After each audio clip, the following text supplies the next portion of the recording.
My fellow Northwest Floridians, thank you so much for joining us today for important updates regarding the military mission in Northwest Florida. You know, when I ran for this job, I told folks to judge me based on whether our mission was stronger or weaker, whether it grew or shrank, whether we were making more of a contribution to our nation's defense or less. And I'm proud to tell you that Northwest Florida has been thriving in all that we've done to have great partnerships to build out the military mission and ensure that our people benefit as a consequence. Having more military families in Northwest Florida is central to our effort to continue to be the most military-friendly community in the entire nation. We ended sequestration during my time in the Congress, which allowed our nation to be able to grow the number of military families represented by someone in uniform by about 7%. But we did almost twice that well in Northwest Florida.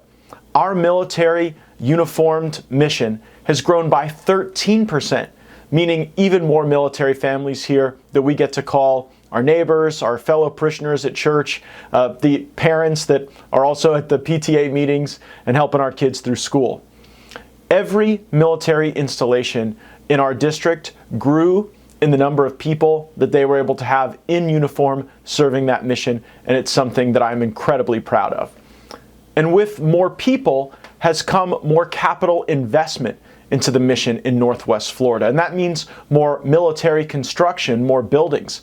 We've had $70 million plus invested in the Gulf test range during my time in Congress. We fought hard for those dollars because the ability to have more research, development, testing, and evaluation brings just so much more activity here in terms of research and development and investment. So that $70 million was absolutely central to building out that platform. We've had more than $73 million invested in additional hangar space, a lot of that at Hurlburt Field, and more hangar space mean more aircraft and even more folks to operate those aircraft, to repair them, to maintain them, and to ensure they're ready to execute on the very important mission at Hurlburt that often has to be at a hair trigger level of readiness. 4 Coast Guard cutters that did not call Northwest Florida home when I started this time in Congress now call Pensacola home, and we're proud of the mission that they do all around the world to keep us safe. Now, these additional resources and these additional families have yielded quite a measurable increase to the economic impact of the military on our community. Matter of fact, in 2017, the gross regional product for defense in Northwest Florida was about $22.1 billion. And we were able to get the data last for 2020, and it had risen to $22.65 billion. So that's more than a $500 million increase to the gross regional defense product. Now, one of the ways we've been able to have that increase in productivity is by attracting more military contracting dollars to Northwest Florida. In 2017, the year I was elected to Congress, we had a $1.99 billion amount when it came to contracting through Northwest Florida. We have been able to increase that by 89% to $3.77 billion in Northwest Florida military contracting. And a lot of that isn't just going to main contractors, it's going to subcontractors as well. That's one of the areas where we saw the most amount of growth in military contracting. Now, a lot of folks contribute to that mission all up and down Northwest Florida, but I did want to take a moment to highlight what we see at the Institute for Human and Machine Cognition in Pensacola. There's specific work they're doing that we were able to advocate for and get funding for. An additional $4 million on warfighter safety, an additional $5 million into the research into robotics and the way that robotics can help with all things related to nuclear waste cleanup, of all things. So that'll be really exciting to see what developments come out of IHMC. And even the Department of Homeland Security has increased their platform at Corey Station and could in fact triple their mission during my time in Northwest Florida as congressman. But what I am proudest of as congressman from Northwest Florida regarding the military mission is President Trump's action to extend the moratorium stopping offshore oil drilling for an additional 10 years to 2032. And I'll confess to you, this wasn't an easy sell with President Trump, but as a consequence of our close personal relationship, I think his trust in Governor DeSantis and in myself to advocate effectively for Northwest Florida and her interests, we got President Trump to preserve that drilling ban, which is really the big enchilada. It's what ensures that this robust research, development, test, training, everything under the sun, that we're able to continue to do it right here. And hey, it's not bad for tourism or our property values as well. But today is going to be a specific deep dive into some of the efforts at Whiting Field. Many of you in Northwest Florida know that there are more takeoffs and landing each and every day at Whiting Field and the outlying fields there too than you see at Hartsfield at the Atlanta International Airport. So a ton of activity going on, and we want to make sure we grow that mission. Every major roto helicopter pilot through the Navy will spend some period of time at Whiting, and that's why we need to make sure that it's preserved, protected, and that we've got the best assets there possible. I still remember my first trip to Whiting Field in 2017. And when I went there and met with the command staff, they pointed to the aircraft and they told me that those very aircraft, that the command staff had trained on them, not on those platforms, but on those very aircraft. And it really hit home that an upgrade was needed. I also saw that every other day we were averaging a helicopter having to return to the base at Whiting Field, not through the air, but on the back of a flatbed truck, because there was an error message that had gone off, there was something outdated, there was an indication that the pilot's safety may be in jeopardy if they did not land the aircraft and then come back in some other way. They even had a name for the truck that brought back the old helicopters. They called it the truck of shame, and no one wanted to be on the truck of shame. That, of course, should not be the shame of our instructors or our students, but really on policymakers that didn't make these important upgrades. So it was critically important to me that we provide for those students and those aviators, but also that we preserved the mission at Whiting, because you got a lot of folks at Fort Rucker associated with the Army that would love to absorb all of that training mission away from the Navy, away from Northwest Florida into South Alabama. And so we came together with kind of a community-wide approach and strategy to involve our local government, to do requisite buffering and support for the base, to involve Triumph Gulf Coast, which is an entity that was spending our BP funds so that there was a physical plant that would accommodate additional mission and additional investment. And then we had to go get some infrastructure along the way. You know, through the course of several National Defense Authorization Acts that I've been involved in, we were able to get an additional tower for Whiting Field so that they could have a high amount of training activity and they could complete the full syllabus for students. So all of that comes together, but the essential ingredient is private investment. And that's why we're here today. Leonardo is a major defense contractor, and one of their subsidiaries has been awarded the contract to be able to upgrade that old TH-57 aircraft to a TH-73 that brings us out of the analog era into the digital era. It is a safer aircraft. It is going to create a ton of jobs, and Leonardo is going to be here all along the way, fulfilling that contract, hiring Northwest Floridians, and the president of the subsidiary that is going to be executing on this mission at Whiting is going to give a presentation on their plans for our region, answer some questions. We're going to get reaction from some of the command staff at Whiting as to what that will mean for Northwest Florida and what it will mean for the students and instructors that we're all so proud to have here in our community. So we'll be going through those issues. Looking forward to having you join us. I'll be back in a moment.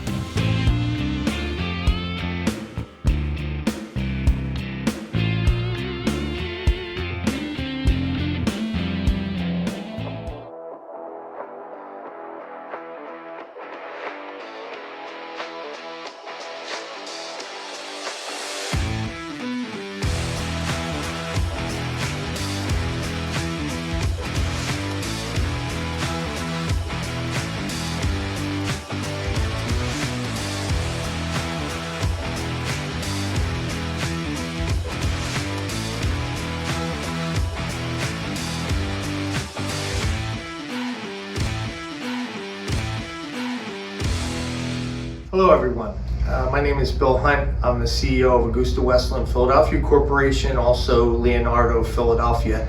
I want to take a chance to take this time to introduce you a little bit to Leonardo Helicopters, also take you through some information on our engagement down in Florida, which we're extremely excited about, and I think you will be too after we go through the presentation. So Leonardo Helicopters is a significant OEM in the helicopter world. We're on year about a $4.5 billion company, which is significant in the OEM world, and we're a typical company that ranges in double-digit earnings. So it's another huge opportunity for us to take our earnings and reinvest in the product, which you see on the screen is a significant number, $266 million reinvested in 2019. And we're really proud of the fact that we have progressed dramatically against our competitors in terms of where we sit globally in revenue at the helicopter corporate site and also here in Philadelphia, and also really proud of the fact that we were #1 in customer service and support and Pro Pilot, and have done that now 2 years in a row. For the overall fleet, we are a significant fleet, and the big focus of this is we are a global company. You'll see that we are situated all over the globe, 5,000 total aircraft operating, 1,400 customers, and we're also a training focused company. So as you know, the TH program is a training aircraft. It also comes with a litany of training opportunities that we will provide to the Navy. And so as part of that, Philadelphia is also one of the 5 training headquarters for the company. And here in Philadelphia, we are about to open the new training academy. We've invested a significant amount of money here in Philadelphia to bring that training academy online, which will be coming up in the April time frame. That will include full flight simulators in it. From a company perspective, besides the TH program, one of the larger recent programs was the MH139 program in concert with Boeing. It's a U.S. Air Force program to replace the UH-1N, and it's a significant program in terms of dollar, but it's also a commitment in terms of operating savings to the Air Force. We delivered the first initial 4 aircraft in 2019. We also delivered additional 2 aircraft that are built and will be delivered in 2021. That brings the testing aircraft to 6 aircraft, which will get us into low rate production. The tie to Florida is this piece where the 413th Flight Test Squadron is actually doing the Air Force testing on the program actively now in Florida, and we're very proud of that connection down in the Florida region as well. For the 609 program, so we are the only place in the world building a commercial tilt-rotor aircraft in Philadelphia, and we will be the first company to certify with the FAA tilt-rotor technology for the commercial world. It's been a substantial investment for the company. It's brought a lot of great technology into the Philadelphia plant, which has also enhanced us and helped us with our ability to develop and deliver the TH-73 aircraft. Aircraft 5, which is coming off the production line now, will be the test bed for flights with the FAA for certification flights. On to the most important program for us today is the TH-73. So the contract was awarded on January 13, 2020. It's a $176 million first lot, covers the first 32 aircraft. The total contract value is about $650 million for the procurement of 130 aircraft, and the projected savings is around $200 million in estimated costs for the overall program. We are on track to deliver the first aircraft in April of this year, and those deliveries will continue through 2024. We already have 10 airframes established inside our production line in various stages of production, so we're fully engaged in the program at this point. And again, we'll be delivering 32 aircraft by the end of 2021. Also, the program was significant in the fact that we had to pre-train instructor pilots on the program. So we've already converted 25 Navy instructor pilots, have been fully converted into the new training helicopter, and currency flights on the aircraft will continue to the end of April 2021.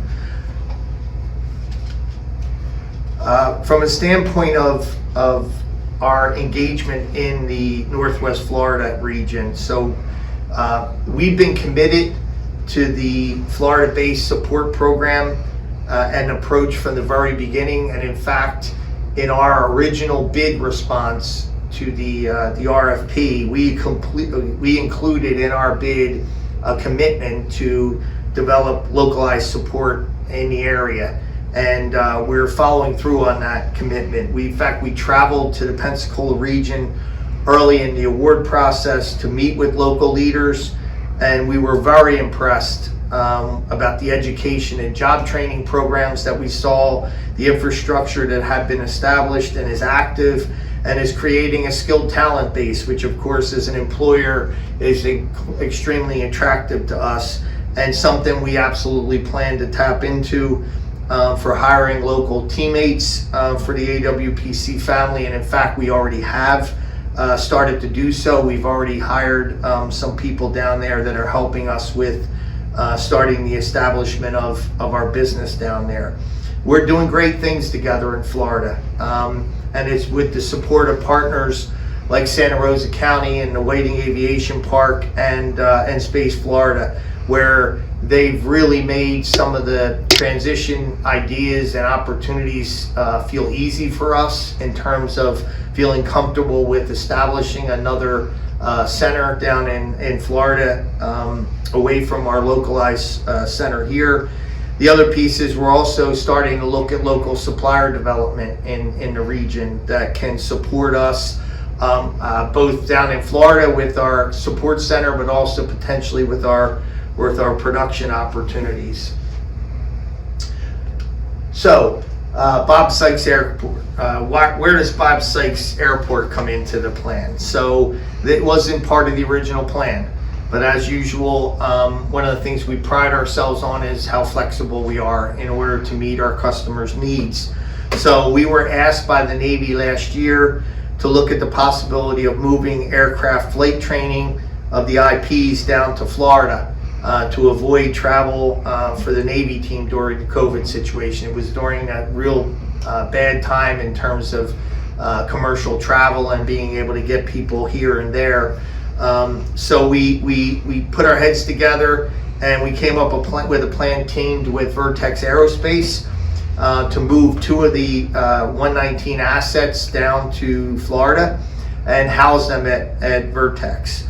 And the team at Vertex has been wonderful in terms of its support of the team and availability to help us in any way they can. You can see some of the pictures from the team that's down there supporting the aircraft from Philadelphia. I also love the little nose that says "Made with Pride in Philadelphia" here on the front of the TH.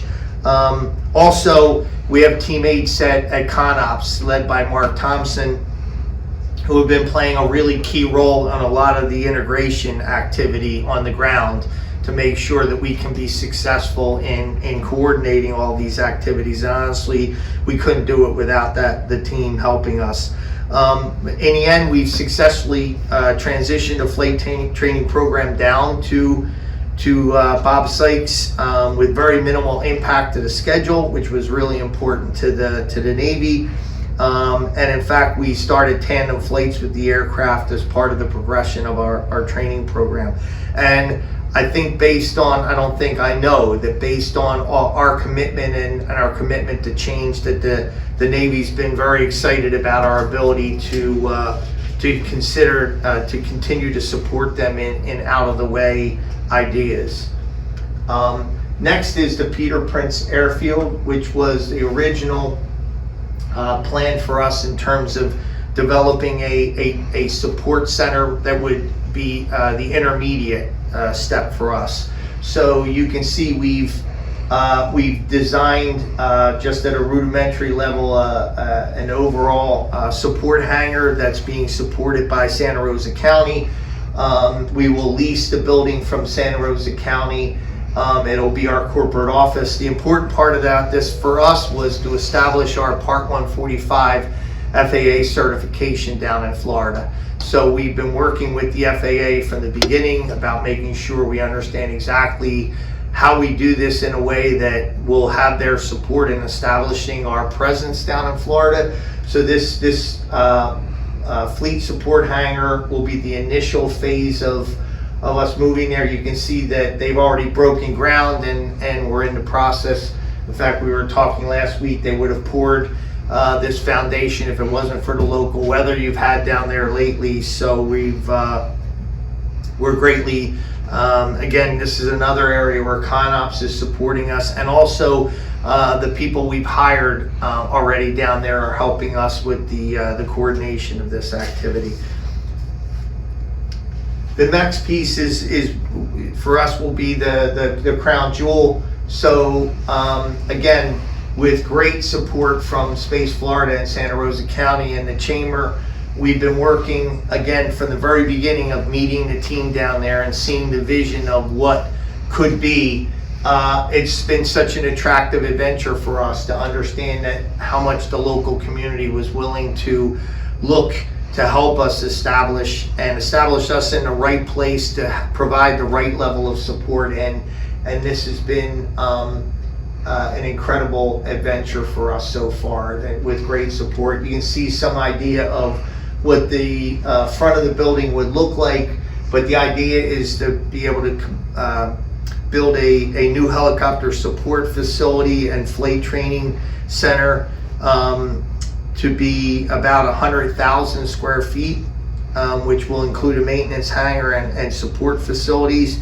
It would be the first facility in Whiting Aviation Park, so we would be the anchor,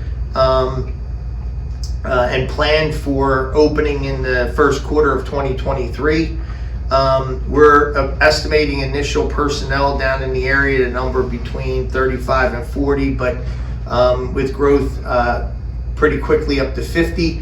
And again, we're also looking at this in our development, not just to be a support center for the TH program, but also to be a commercial support center for some of our customers that are down in the Gulf region, where we would be able to support them along with the TH-73, so we can develop a steady workflow to keep our teams engaged and of course be profitable in the engagement, which in the end will happen for sure. Just to give you a sense of the back end in terms of the flight ramp and what the facility would look like, we've also, they've started the clearing of the ground at the park, and the other piece for us is in the next couple of weeks to a month, we will start our meetings with the local development team. Again, we're using local development teams down there for brick and mortar and the design, and we're looking to move forward with the design now to start getting into the details of what exactly we need the building to look like in order to allow us to support the Navy in the proper way.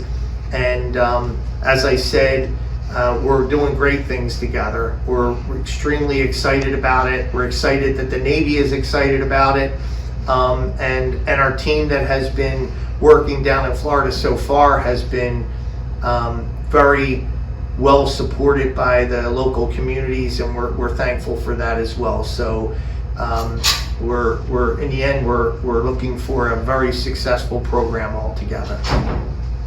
So I appreciate your time, and we'll be opening up for questions and answers in the next couple of minutes.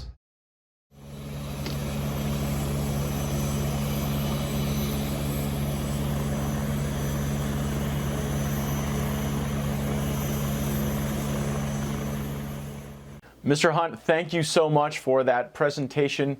We're all excited about this great new venture and extension of our contribution to the fight in Northwest Florida. And when we were talking about your plans to really do this build out, you were, I think, most excited about Northwest Florida's talent base. And I know I've got a lot of constituents who are going to be very interested in the channels that you intend to utilize, whether that's our state college system, our chambers of commerce, our local workforce boards, so that as we've got these highly talented, a lot of them veterans who are rolling out of maintenance, repair operations, but even other folks that might want to help in some other capacity. Is there any additional detail you want to provide about accessing that talent base, what folks should do, and then your plans for the type of career development that we really want to see?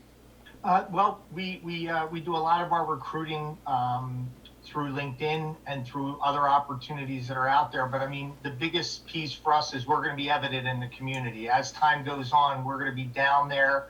We have already hired some local people who are very familiar with the area. They know the talent, they know the talent pool. Also, the ability to draw through channels where the younger generation is coming out of the technical schools or through some of those supported programs, including veterans. Obviously, we're very big. We have a very big veteran workforce here as well. So we're always happy to have veterans on our workforce. So we'll be visible, we'll be local, and we'll be using local recruiting agencies as well. And in addition to folks that might want to go work for the company, we also have, I think, a lot of vendor relationships that'll be mutually beneficial for our community and for the company. Are there specific portals you're looking at to establish those vendor relationships? And is it your expectation that you'll be using a lot of that locally as well? Yes. Well, so we're very interested in U.S.-based companies as we move forward, going from a highly commercial atmosphere into dealing with DoD contracts. More and more we look to U.S.-based companies to support us, and especially local companies down. We're always looking for localized. In the Philadelphia region, we've established a series of local suppliers, and we would be taking the same approach down in that region in terms of engaging people that are typically in our field of aerospace, providing electrical support, mechanical support, a lot of sheet metal work that we do. In fact, as we talked in the video presentation earlier, we've already engaged with Vertex down there on some opportunities. They're providing support for us, and of course, they've got a link with a lot of local suppliers that we're interested in becoming part of that network with them. So yes, we're very interested in that aspect of the business as well. And while the dollars and cents make us all feel better, certainly the most important thing to you guys and to my constituents, the safety of the warfighter, the safety of those training. And I've just got to tell you how personally rewarding it is to be involved in this collaboration, because for such a long period of time, we were concerned about the frequent error rates of the aircraft that were being used for training. Talk to us about your expectation regarding the frequency of error rates. What should folks expect? Because, I mean, gosh, we were in a situation where about every other day we had an aircraft that was involved in the mission at Whiting or at NAS Pensacola that we were having to bring back, not through flight, but on the back of a flatbed truck. And then also how this move from an analog system to a digital system will enhance the capabilities of those warfighters. It is really, I think, transformational stuff in terms of our community getting to contribute to the fight in that way and to the training mission. Yeah, so I think technology plays a role in both the answers to the questions. I mean, you're dealing with a much newer technology. You're dealing with a very robust airframe. That's one of the biggest advantage of the aircraft. It is an old style, robust airframe with all new technology surrounding it. So in terms of its uptime, we have tremendous uptimes with some of our commercial fleet customers who are seeing uptimes in the high 80% range and sometimes even higher. And part of it becomes part of the fleet management system, which the CLS provider will be working with them on. So that the new technology allows us to have plus maintenance intervals, right? So the maintenance intervals on this aircraft are tremendously different than what you would see on an older technology aircraft. So you're spending much less time in the maintenance, especially on the major components. on the digital cockpit, it will absolutely revolutionize what the kids are seeing coming through school, combined with the simulators that they will see that will give them that same experience. And the ability to keep the aircraft up means the ability to train more and have them in the air longer. So the more experience they get in the seat, the better they're going to be at applying. The other big advantage of the aircraft that was one of our selling points is the technology allows them to move into the next aircraft they're going to fly. So the same technology they're going to see in the cockpit of the TH-73A is the same kind of technology they see even in the fixed wing that they go into next. So the combination of that and the advancement will allow for a much smoother transition of the people coming out of the primary school. I think it would shock even many Northwest Floridians to know that, up until now, we've been training the next generation of aviators on the last generation's analog systems. And that, you're right that that's not only measured in terms of capability, but in terms of time. And we're going to be able to execute this syllabus, I think, in a far more effective way. We're not going to have the ground time. We're going to have the newer training platforms. And I think over the life of this contract, there's going to be some real savings. And we know in Northwest Florida, a healthy Navy is a healthy Northwest Florida. If we're able to realize savings during this contract, talk about how that in turn returns value to the Navy. Well, it returns value because, as you were saying, the effectiveness of the training becomes so much better. And one of the primary things for us when we first were getting to respond to the request for proposal was going down and visiting the site. And one of the many things we talked about was making sure that the aircraft that we provided would provide every aspect of the curriculum. Every advantage that they needed to be able to do the training in one aircraft in the fastest time that they could do it, and also provide hot fueling capability, for example, which is such an important part when you go there and you're on the field and you're watching the aircraft coming back to do hot fueling and get back out there with the students on board. So the effort was clearly to allow the Navy to be as efficient as they possibly could in operating the aircraft, but also efficient in how to maintain the aircraft.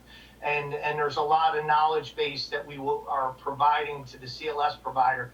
And again, including some of the people we're hiring on the ground that are going to be able to transfer that knowledge into the team there. And then the other piece is the training we're literally providing to the pilots in the Navy themselves. So the contract required for us to train 28 instructor pilots ahead of the delivery of the first aircraft, and we've already done that. We talked a little bit about the fact that we cooperated with the Navy to get the aircraft down to Florida and provide the training down there instead of them having to travel up here. So also the teaming relationship with us has been wonderful with the Navy, and I expect that only to continue over time, which, as you know, that relationship and a positive relationship creates opportunity over time that you don't see when you're constantly pulling to get everything that you need. Yeah, and I think that that's a critical point for my community to understand. This isn't a pop-up, complete the mission, and then depart. You are providing the training platform. You are here making capital investment. You're going to hire folks that will have careers here, and then you're going to continue with that maintenance, repair, syllabus work as there are upgrades. I was on a hearing just this week in the emerging threats space, and more we're having to view these aircraft not as aircraft but as software packages that are wrapped in aircraft, and that of course trickles down into the great work that we do at the training level. And I just have to say that it's wonderful to see these advancements happening in naval aviation. I know there are other branches that would be eager, I think, to scoop up a lot of that roto training and execution of the roto mission, but to see the Navy making this investment and to see this long-term partnership built out around Whiting is certainly something we're very proud of. So, Mr. Hunt, thank you so much. I would just ask you, is there anything else that we haven't talked about that would be a reason you're excited about coming to Northwest Florida? It can be our great schools. It can be the outstanding commercial fishing. Maybe you like going to the beach. What is a feature of Northwest Florida you and your team are looking forward to that we haven't discussed? I would just say the engagement so far. The engagements have been so positive, so encouraging. With Santa Rosa County, with Space Florida, with yourself, with anyone that we've gone down there and discussed the opportunity, the Chamber of Commerce that we've engaged with, have all been such positive encounters that you walk away feeling like we made the right decision from the very beginning, not just to win the bid, but to commit to the community. We're very community engaged people up here. We love the opportunity to see what's going on, and we're really, really excited about being part of it down there. Well, we're excited to have you. We're excited about the contribution we make to the important training mission, and we're excited that we get to be a part of this substantial advancement in the capability, in the quality of the training, and we're just excited as to how far this partnership can go and the great value we can create in this win-win dynamic. So thanks for taking the time to roll out this outstanding vision to my constituents and answer a few questions.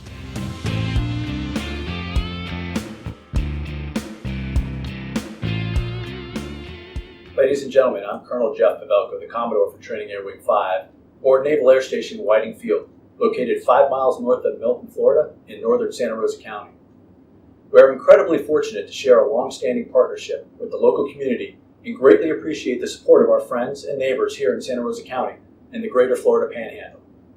Our team here at Training Wing 5 is tasked with providing undergraduate flight training for the Navy, Marine Corps, Coast Guard, and our select international military partners. While our students are just beginning their naval aviation careers, our cadre of instructor pilots bring a vast range of flight experience from operational fleet tours spanning the globe. This wing is comprised of over 2,600 personnel, spanning active, reserve, military members, government service civilians, and contracted support personnel that are spread out across 6 squadrons. Of those squadrons, 3 conduct primary flight training and 3 conduct intermediate and advanced helicopter training. At Training Wing 5, our mission is to provide the world's best naval aviators and provide the fleet forces with service members who are ready to fly, fight, and win wherever and whenever the nation needs us. Sinatra is the Naval Air Training Command, responsible for all flight training within the Department of the Navy. Underneath Sinatra is Training Air Wing 5.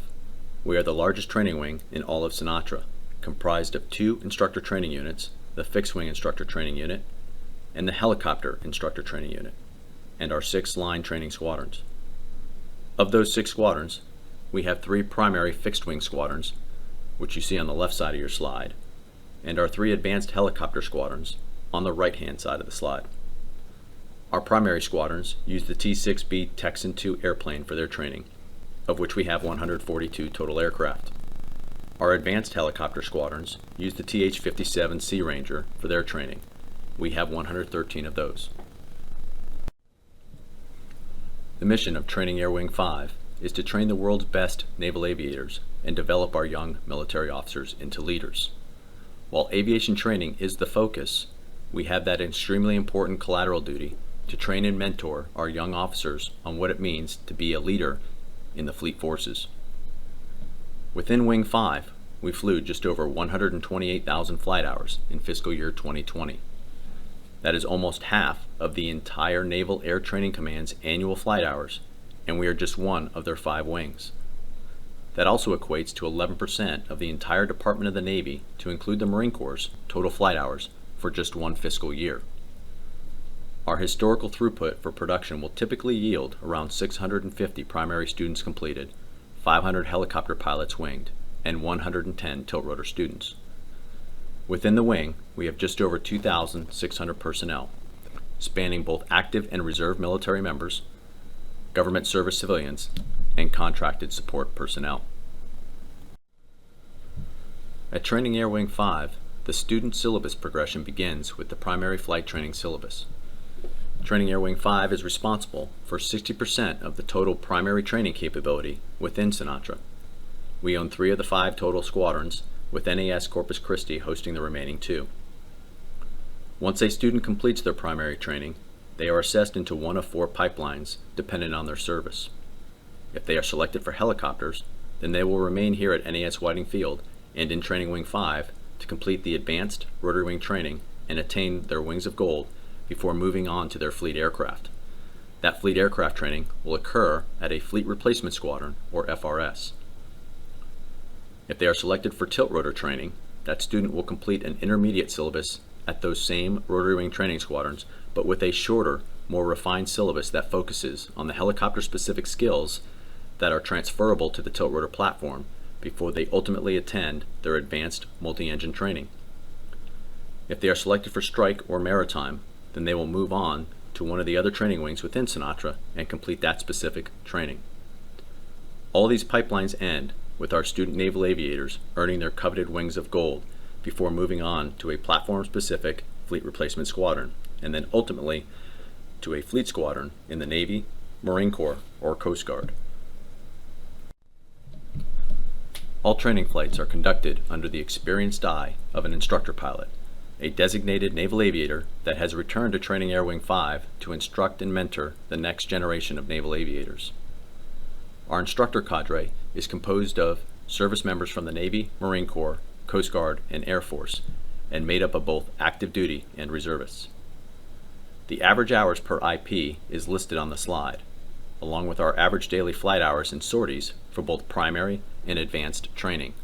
As you can see, it's a very robust flight schedule that we execute on a daily basis from one of the world's busiest airfields.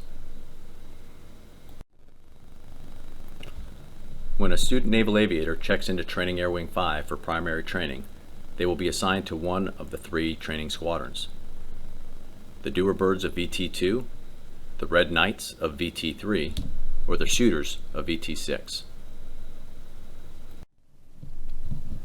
The platform used during primary training is the T-6B Texan II. The T-6B is a tandem seat, pressurized, turboprop, low-wing training aircraft. The aircraft is approved for day or night visual and instrument flight. The T-6B has upgraded avionics that provide an all-glass cockpit using 3 5x7 multifunction displays, a heads-up display, hands-on throttle and stick, or HOTAS, dual redundant integrated avionics computers, and an open architecture design to allow for future growth. All flight controls and avionics can be operated from either cockpit.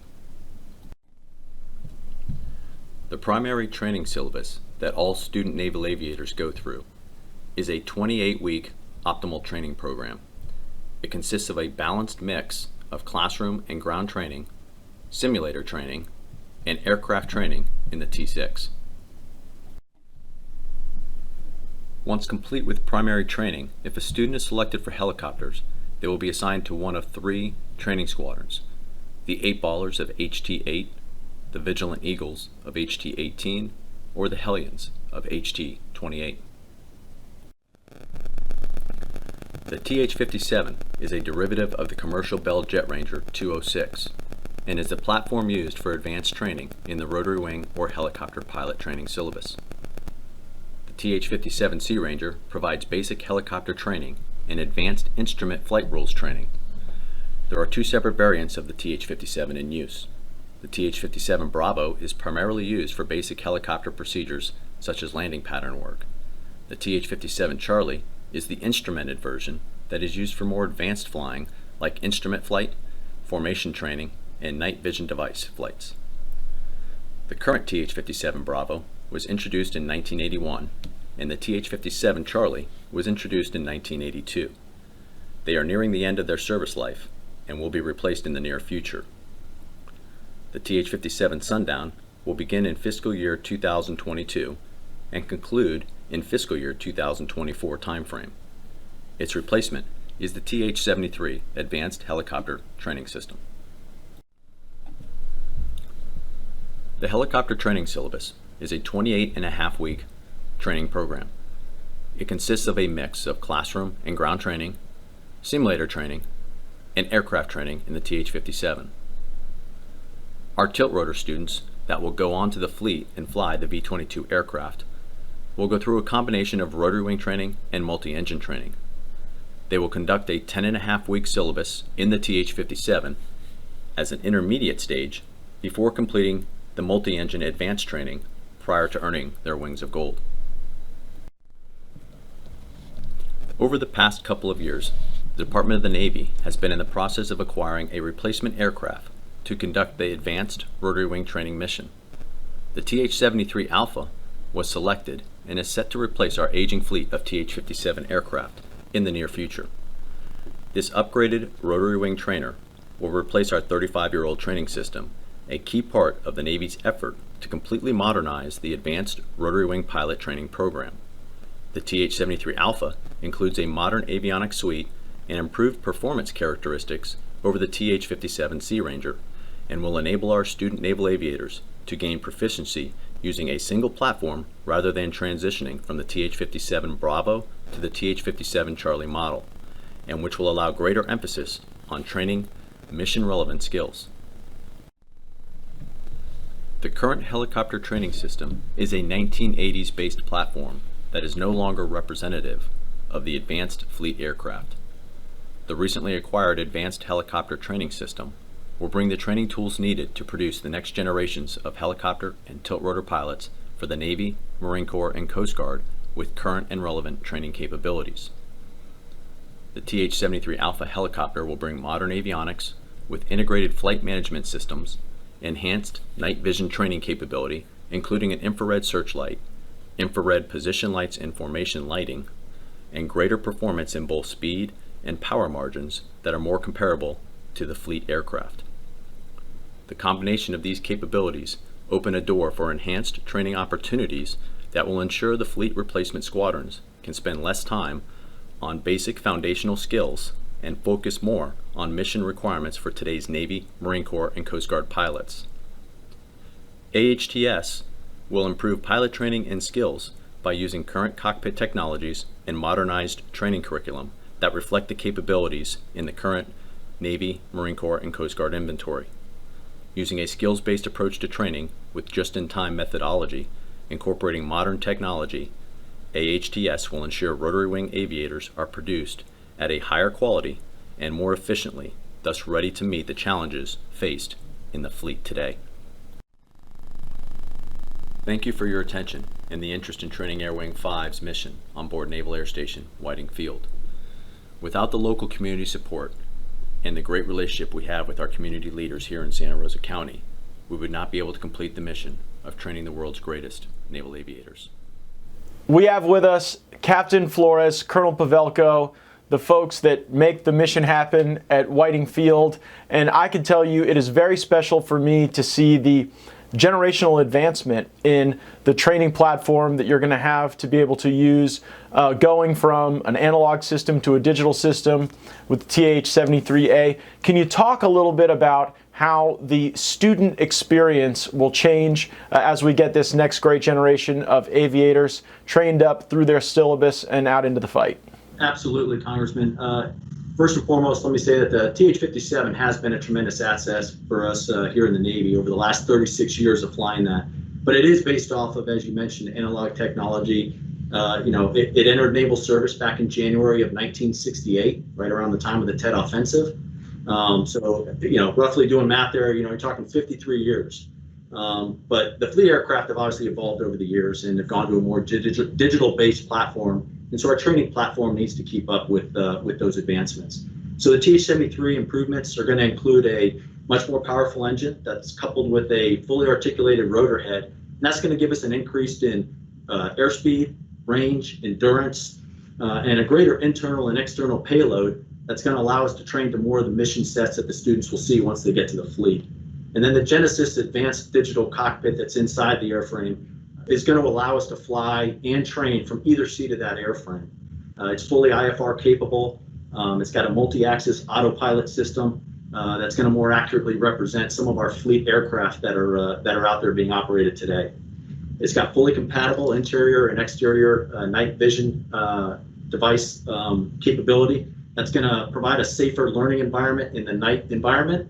And then it's got a fully integrated collision avoidance and terrain avoidance warning system that overall is just going to provide a much more enhanced overall safety throughout the course of the training. the bottom line is that the capabilities that the TH-73 are going to bring to us are going to allow us to train the Navy, the Marine Corps, and the Coast Guard students to the more modern mission sets that they're going to experience when they get to the more modern fleet aircraft.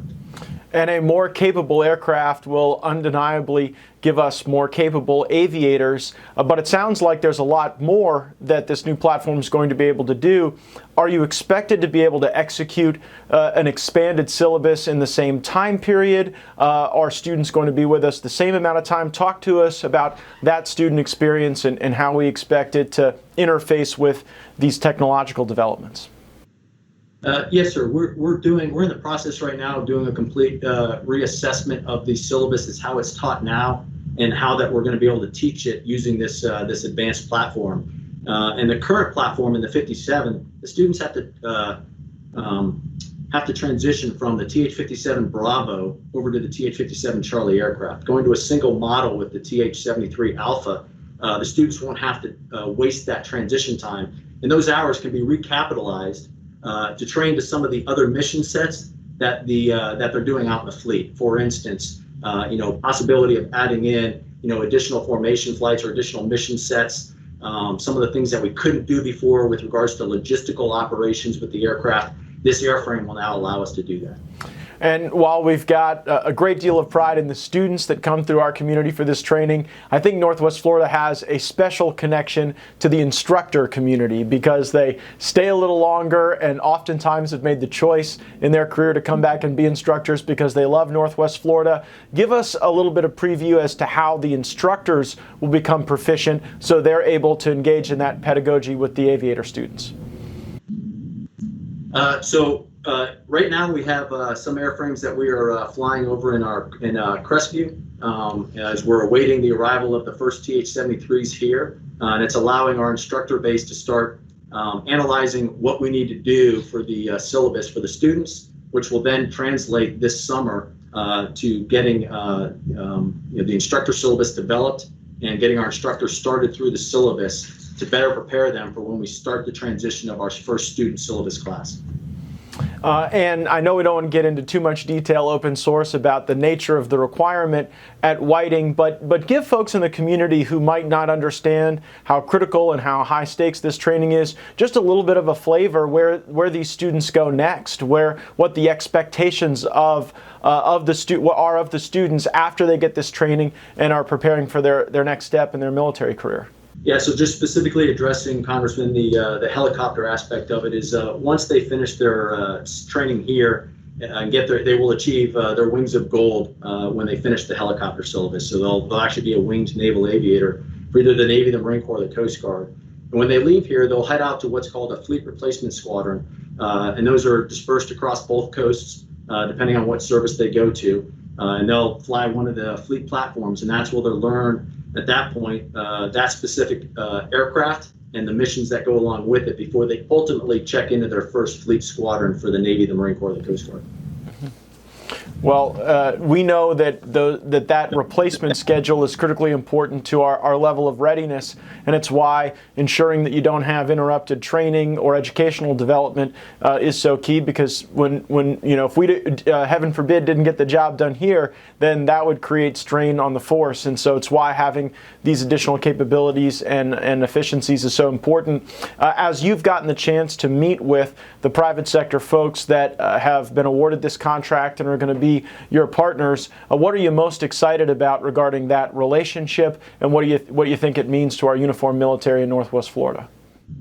Well, we've had the opportunity to meet with some of those civilians that are going to be supporting our mission here. But as you know, we have a tremendous interaction here with the local community. Our workforce here at Whiting Field that supports Training Wing 5, both in the wing and as part of the base, come from that local population. A lot of them, like as you referred to earlier, sir, are prior military, whether they got out or they retired in this area, and they're integral to us being able to accomplish the mission each and every day. And as you know, the workforce here, the Navy relies very heavily upon a contracted service to fly and maintain those aircraft. So for us to maintain that relationship with the local community and the infusion of the next 25, 30 years of this airframe taking us out through the next, quarter century just solidifies that relationship we have with the local community even more. Well, and as proud as we are of it, let's hope that we're not 38 years down the road having to replace this one. I think we've proven the importance of now ensuring that we've got that development in the training technology, because we see each and every day in the Congress and through the lens of the warfighters who are downrange, how important it is to have gotten that training on the front end and to ease that transition to those replacement squadrons. So just know how proud we all are of the work you guys are doing at Whiting. A lot of folks don't know, you guys got more takeoffs and landings in all of your outlying fields than they have at Hartsfield in Atlanta, but we certainly know it, and we're grateful for everything you guys do and the contribution you make to the fight. And we're looking forward to having those brand new training platforms arrive and to see the great students and instructors who will get the chance to work on them.